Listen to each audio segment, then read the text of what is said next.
శ్రీ గురుభ్యో నమః. అందరికీ జై శ్రీరామ్. పురాణాలు విందాం, వినిపిద్దాం.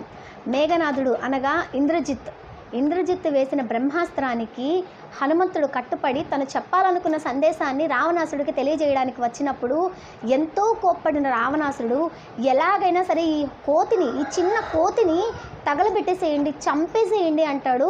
అప్పుడు బుద్ధిమంతుడైన విభీషణుడు, అన్నయ్య నీవెంతో ధర్మాత్ముడివి, ధర్మం ఎరిగిన వాడివి అయ్యుండి నీవు దూతని సంహరించకూడదు అని మంచి మాటలు చెప్పి, నీవు గనుక ఇప్పుడు దూతని సంహరిస్తే సీతామాత నీకు దక్కదు, ఎలా అని అంటావేమో, ఇక్కడ నుంచి ఈ కోతి బయటికి వెళ్తేనే కదా, రావణాసురుడు పలానా దగ్గర ఉన్నాడని చెప్తేనే కదా యుద్ధానికి వస్తారు, యుద్ధానికి వస్తేనే కదా విజయము అపజయము కలిగేది, అప్పుడే కదా సీతామాత నీకు దక్కదో తెలిసేది, అందుకోసమనైనా సరే నువ్వు దూతని సంహరించకన్నయ్యా అని చిన్నగా, చాలా ప్రేమగా, చాలా వినయంగా చెప్పి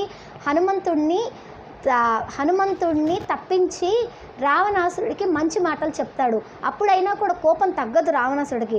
సరే అయితే కోతులకి ఎంతో ఇష్టం తోక, ఆ తోకరికి నిప్పంటిచ్చేసేయమని చెప్తాడు. అలా నిప్పంటిచ్చేసిన వెంటనే ఆ విషయాన్ని కొంతమంది రాక్షసులు పోయి, నీతో వచ్చి మాట్లాడాడే ఆ కోతికి తోకకి నిప్పంటిచ్చేసాంలే మేమందరం కలిసి అని చెప్పి సీతామాతకు చెప్తారు. ఆ విషయం తెలిసిన సీత చాలా బాధపడిపోయి, నేను నిరంతరం రామనామాన్ని చెప్పేదాన్నైతే, నేను శీలవతిని అని రాముడు నిస్సందేహంగా నన్ను శంకించకుండా ఉంటే, నేను రాముడు దయకి నోచుకొని ఉండుంటే, ఇంతకు ముందు చేసిన పుణ్యం ఏదైనా మిగిలి ఉండుంటే, ఓ అగ్నిహోత్రుడా, నా బిడ్డ హనుమయ్య యొక్క తోక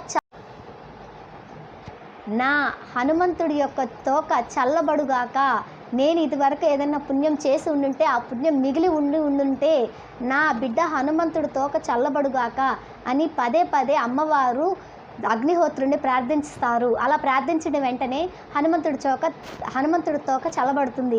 ఏంటా అని వెనక్కి తిరిగి చూసుకుంటే తోకలు నిప్పు ఉంటుంది కానీ చల్లగా ఉంటుంది. ఇల్లు తప్పిస్తే, అలాగే సీతామాత ఉన్న చెట్టు తప్పిస్తే మొత్తం అంతా తగలేసేస్తాడు, మొత్తం అంతా గందరగోళం చేసేస్తాడు హనుమంతుడు. జై శ్రీరామ్.